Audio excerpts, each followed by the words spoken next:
E vocês já ouviram falar sobre a data 25 de abril em Portugal, uma data importante nacionalmente, né? E por quê? Foi o famoso Dia da Liberdade, assim chamado. Pois é, o que antes era uma celebração aí da queda da ditadura, da conquista da democracia, hoje parece que tem se tornado cada vez mais palco de uma batalha, mas é uma outra batalha, né?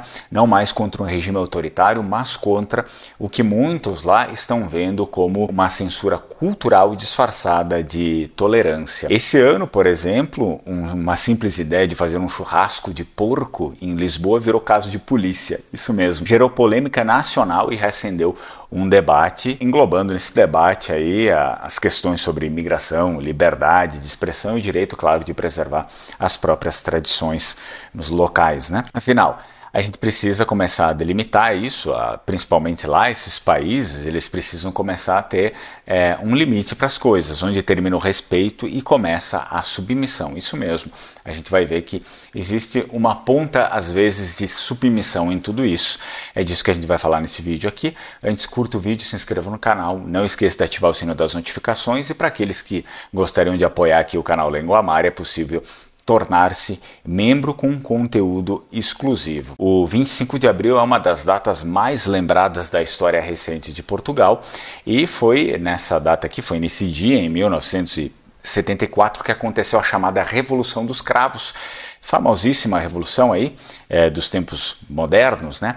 Que na verdade foi um golpe militar, e esse golpe militar ele pôs fim a quase meio século de ditadura e inaugurou a democracia no país.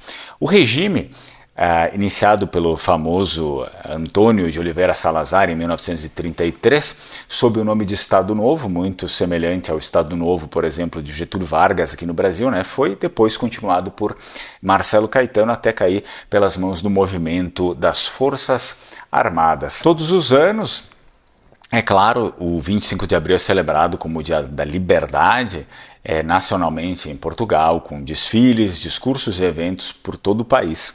Mas nos últimos anos, essa data também tem sido palco de tensões, né, principalmente em torno de temas como a gente já bem consegue imaginar, imigração e liberdade de expressão.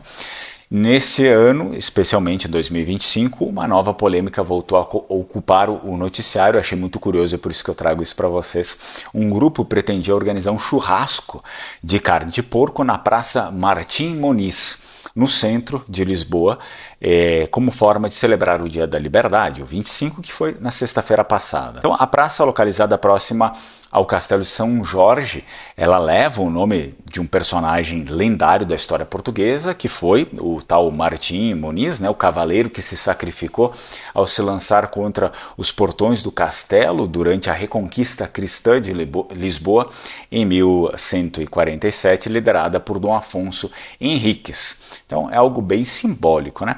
Ironia ou não, a praça que homenageia esse símbolo da Reconquista Cristã hoje, é uma das áreas mais ocupadas por mouros da capital portuguesa, habitada principalmente por imigrantes do sul da Ásia e do Oriente Médio, como Bangladesh, Paquistão, Índia e países do norte da África.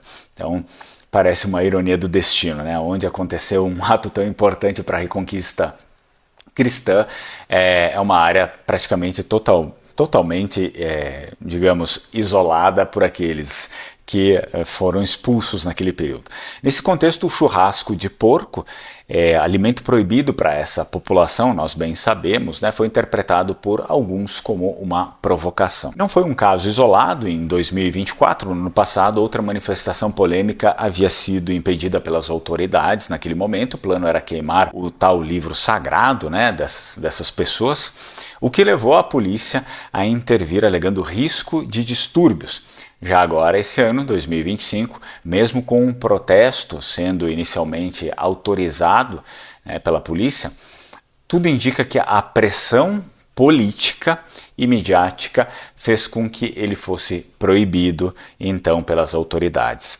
O presidente da Câmara de Lisboa, o Carlos Moedas, declarou que esse tipo de ato é chocante, principalmente numa cidade como Lisboa, que se orgulha de ser diversa, aberta e tolerante, segundo ele. A justificativa oficial para o cancelamento foi a possibilidade de conflito entre culturas e a responsabilidade das autoridades de manter a ordem pública. Essa discussão se torna ainda mais sensível em Portugal, porque a carne de porco é um dos pilares da identidade culinária e cultural do país.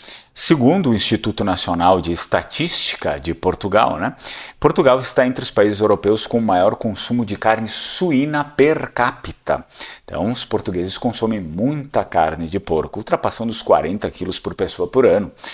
Comer carne de porco, para o português médio, não é só uma questão de gosto, mas sim uma herança cultural, como bem vemos. Já aproveito e lembro para vocês que, se você tem interesse em reconhecer a sua cidadania, seja ela italiana ou também cidadania portuguesa, eu indico a Alma Cidadania. Eles trabalham com variados reconhecimentos aí de cidadania. É importante só que você entre em contato com eles e mencione que chegou até eles através do Lenguamare para, então, se o seu processo, enfim, deslanchar, você consiga ter descontos no seu processo. Importante que você mencione que entrou em contato com eles através do Lenguamare. Agora, olha só, vejamos alguns pratos emblemáticos da gastronomia portuguesa que são justamente feitos à base com o porco, Isso é importante a gente colocar as coisas certinhas para que se veja que é realmente algo tradicional de Portugal. A carne de porco alentejana, carne de porco com amêijoas e batatas, típico do Alentejo, que é uma região de Portugal. Depois tem um outro prato bastante típico, que é rojões, são cubos de carne fritos na gordura, muito comuns no norte do país. Leitão da Bairrada, leitão assado clássico da região central, chouriço, morcela e presunto e farinheira, embutidos largamente consumidos em todo o território. E por último, também coloquei aqui uma tal de feijoada à transmontana, que é um feijão com carne suína e vários tipos de enchidos. Certamente, a gente precisa lembrar da feijoada brasileira, que é um prato símbolo do Brasil. Então ela nasce da tradição portuguesa de aproveitar todas as partes do porco, a orelha, rabo, pés, linguiças, e, enfim, Portanto, um churrasco de porco em Portugal é uma forma legítima até de se celebrar a cultura nacional, convenhamos, Por isso, muitos portugueses, por conta de tudo isso, viram a proibição do churrasco como um sinal preocupante de submissão à sensibilidade estrangeira, principalmente em nome do chamado politicamente correto. Para eles, trata-se sim de uma limitação, de uma limitação injustificável às tradições locais, feita para não desagradar culturas que chegaram no país muito tempo depois, culturas que chegaram agora no país, bem dizer. Como diz a velha expressão coloquial portuguesa, que é válida também no Brasil, a porta da frente é a serventia da casa, Quem não está feliz, por favor, se retire. Afinal, querendo ou não, sob o pretexto desse politicamente correto, vê-se cada vez mais países ocidentais acatando de modo indireto as leis dos mouros, as leis dos estrangeiros. Se tanto se fala em marxismo cultural, e falamos, com a ideia de que o marxismo foi infiltrado em todas as áreas da sociedade, hoje quase todos estão contaminados por alguma partícula marxista, seja em algum raciocínio, em algum modo de ver, o mesmo também pode valer aqui para essas leis externas, as leis dos mouros e suas crenças.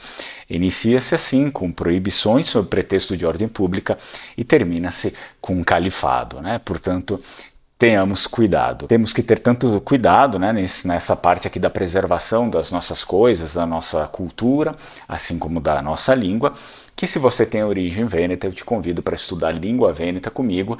Esse curso aborda, óbvio, a língua dos nossos ancestrais. Muito importante que a gente mantenha isso, Então você pode estudar língua vêneta comigo, os links estão todos aqui abaixo. E agora eu queria saber especialmente de você, o que você acha disso, Essas autoridades portuguesas agiram corretamente ou simplesmente caíram de joelhos para leis externas ao país? Não deixa de responder aqui, de dar a sua opinião a respeito disso. Bom, se você gostou desse vídeo, então provavelmente você também vai gostar desse vídeo aqui.